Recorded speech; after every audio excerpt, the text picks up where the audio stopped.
বাড়িতে পুজো উপলক্ষে অনেক লোক কুটুম এসেছে। যে কদিন পুজো থাকে আমরা নিরামিষ খাই। পুজো টুজো মিটে গেলে তারপরে আমরা আমিষ খাওয়া শুরু করি। সমস্ত লোক কুটুম থাকাকালীন আমরা অনেক রকমের আমিষ রান্না করি। মাছ, মাংস, চিংড়ি সব রকমের রান্না করি। তাই সকলের একটু ইচ্ছা হয় পুজো মিটে যাওয়ার পর যেন ভালো মন্দ রান্না হয়। সেই মতো সেই দিন অনেক রকমের রান্না করলাম। খাসির মাংস, মুরগির মাংস, যে যেটা খাবে। তারপর চিংড়ি মাছের মালাইকারি, দই কাতলা, বিভিন্ন রকমের মাছ। আমি আর আমার যা মিলে রান্না করার পর সবাইকে বসিয়ে দিলাম খেতে। তাদেরকে দুজনে মিলে খাবার দেওয়া থেওয়া করলাম। তাদের খাওয়ার পর শেষে আমি আর আমার যা খেতে বসলাম। আমার যা সমস্ত কিছু খেলেও আমার খাওয়াতে একটু বাদ বিচার রয়েছে। পোনা মাছ জাতীয় কিছু আমি খাই না। পমফ্রেট, ভেটকি, পাবদা এইগুলোই আমি খাই। কিন্তু এগুলো আবার দামি মাছ। তাই জন্য শ্বশুরবাড়িতে অনেক কথাও শুনতে হয়। সেদিনও আমরা দুজন যখন খেতে বসি, আমি মাছ খেলাম না। বাড়ির অন্যান্য আত্মীয় স্বজনরা দেখে বলল, এ কি বৌমা, তুমি মাছ খেলে না যে? দই কাতলা খুব সুন্দর হয়েছে, খেলে না কেন? আমি কিছু বলতে যাব এমন সময় আমার শাশুড়ি মা বলল, আরে বাবা, ও তো জমিদারের মেয়ে, ও এইসব মাছ খাবে কেন? ওকে পমফ্রেট দাও, পাবদা দাও, ভেটকি মাছ দাও, এগুলো খাবে। এইসব মাছ আবার ওনার মুখে রোচে না। বিয়ের আগে তো বিশাল বড়লোকের বাড়ির মেয়ে ছিল, সেই জন্য তার এইসব মুখে রোচে না।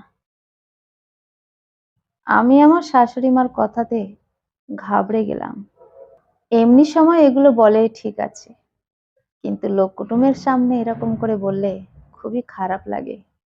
খারাপ লাগার তো এখন অনেক বাকি রয়েছে।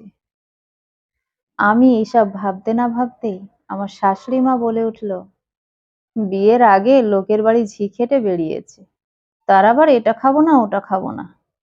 এই কথাটা শুনে আমি বুঝতে পারছিলাম না আমি ভাতের থালাতে বসে থাকবো না উঠে যাব। আবার ভাবলাম কথাটা তো সত্যি। বিয়ের আগে আমি লোকের বাড়িতে কাজ করেই খেতাম। বাবা মা আমার কেউ নেই।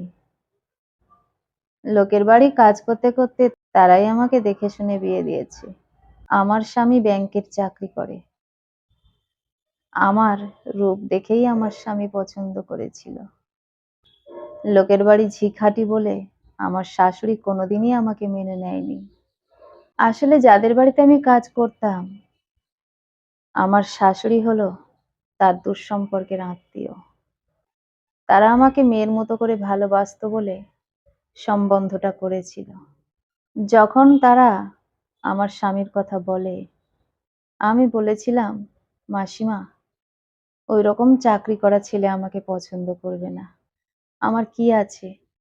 আমার না আছে বাবা মা, আমি অনাথ একজন, আর লোকের বাড়িতে কাজ করি। আমাকে কেন, একটা কাজের মেয়েকে কেন সে পছন্দ করবে? আমার সেই মাসিমা বলেছিল, তুই দেখ না, ছেলেটা ভীষণ ভালো, গরিবের প্রতি তার সমবেদনা আছে, চিনি তো, তাই বলছি। এরপর সম্বন্ধ আসে। শাশুড়ি, শ্বশুর আর আমার স্বামী তিনজনেই দেখতে গিয়েছিল। শ্বশুরের আর আমার স্বামীর পছন্দ হয়েছিল, কিন্তু আমি যেহেতু লোকের বাড়িতে কাজ করি, তাই আমার শাশুড়ি মেনে নিতে পারেনি। কারণ তাদের একটা মান সম্মান রয়েছে। ছেলে ব্যাংকের চাকরি করে, তার বউ হবে কিনা এইরকম একটা বাড়ির কাজের ঝি। আমার শাশুড়ি আমার ওই মাসিমাকে খুব গালমন্দ করেছিল এইরকম একটা সম্বন্ধ দেখার জন্য। তার উপর তার ছেলে পছন্দ করে ফেলেছে, সেখানে আর কিচ্ছু করার নেই। তাই আমার বিয়ের প্রথম থেকেই আমার শাশুড়ি মা আমাকে দেখতে পারে না। তাই একটু কোনো সমস্যা হলেই আমার শাশুড়ি মা লোকজন থাকলেও তোয়াক্কা করে না, যা মুখে আসে বলে দেয়। আমি এসব সয়ে নিই, কারণ আমার ছোট থেকে সওয়া অভ্যেস আছে। আর আমি নিজেও আমার শাশুড়ি মায়ের ভিতরের কষ্টটা বুঝি। কোনো মা চাইবে না তার একটা সুপ্রতিষ্ঠিত ছেলের কপালে এইরকম একটা মেয়ে জুটুক। এইসব ভেবে আবার মনটাকে সংযত করি। শাশুড়ি মায়ের প্রতি আমারও মায়া হয়। আমার স্বামী যে কাজটা করেছে সেটা হয়তো ঠিক করেনি। আর আমার যে মাসিমা আমার সম্বন্ধ দেখেছিল, তিনিও এটা বোধহয় ঠিক করেননি। কলমে ও কণ্ঠে সোমা।